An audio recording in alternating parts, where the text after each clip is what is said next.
Debbie Nyeberg was cycling home from the dentist last October when she was knocked to the pavement and broke her shoulder.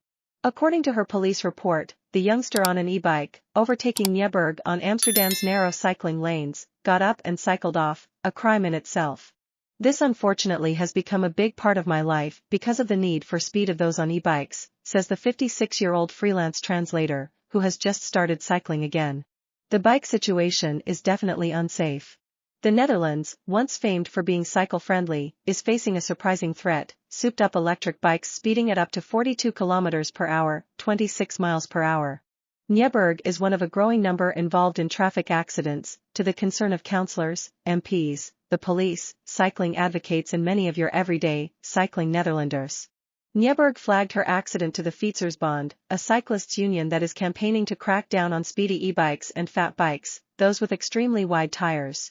These should only use cycle paths with a maximum speed of 25 km per hour, but some of the bikes are designed to go faster or are being altered by the user to allow them to do so. Last June, Dutch MPs voted to ban people from boosting factory-programmed e-bike speeds, and cycling experts warn that nations rapidly adopting them, such as the UK, will soon face the same issues. Recent Dutch government research found e-bikes typically travel at almost 24 km per hour, 3 km per hour faster than normal bicycles, but a quarter of e-bikers exceed the limit, especially young adults. Mopeds and racers might be worse, but the Netherlands has an estimated 5 e-bikes, for a population of 17.8 million, and users include primary school children.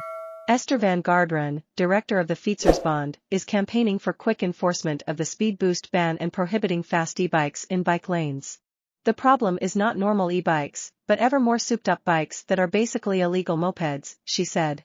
In the Netherlands, since January, moped users must wear a helmet and young people don't like this. They also need to be 16 and have a driving license, but illegal fat bikes are just sold. Youngsters under 16 use them on the roads going at 40 km per hour, without a helmet. This isn't allowed, but there is no enforcement. She added that a plan by Amsterdam Zuid District Council to research whether child cyclists should be obliged to attach a flag to their bikes to improve road safety made her blood boil. To think that the solution is that children need to have a flag is blaming the victim to the max. Her concerns are shared by Amsterdam D66, a Liberal Democratic Party. Research from the police showed that traffic accidents have increased, and as we suspected, e-bikes play a role, said Elise Moskops, a D66 councillor.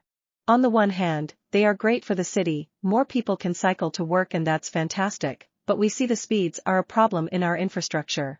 We want to look at obligatory helmets for people on e-bikes, manufacturer geofencing so you can't go faster than 15 km per hour, a maximum speed on the cycling lanes, and for e-bikes to go on the roads.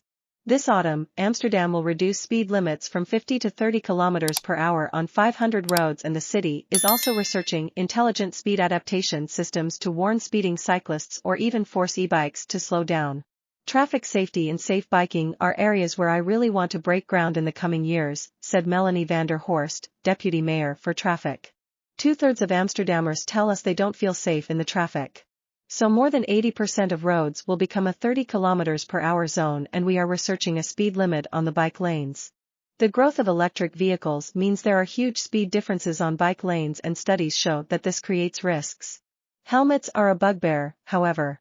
Dutch cyclists are notoriously resistant to wearing helmets, despite recommendations by the country's Road Safety Research Foundation based on a global meta-analysis showing they reduce head injury by 48%. Patrick Bierput, a counselor at a medical rehabilitation center in Amsterdam working with people with brain injuries, said, "We noticed in the last year more and more e-bike accidents. It's not only the people on the bike, but people on the bike path who are hit by the bikes that are just going too fast."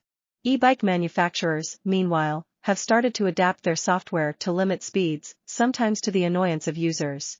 Van Moof, a popular brand, said that in 2022 it changed its app to stop clients setting a higher speed limit.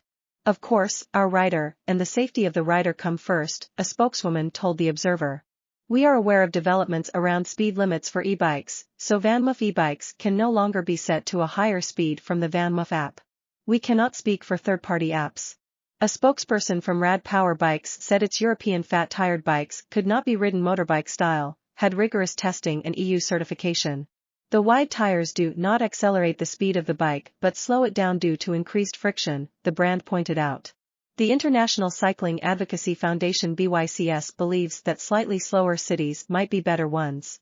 Technology is praised as progress, but it's not about progress, said Maud de Vries, the chief executive.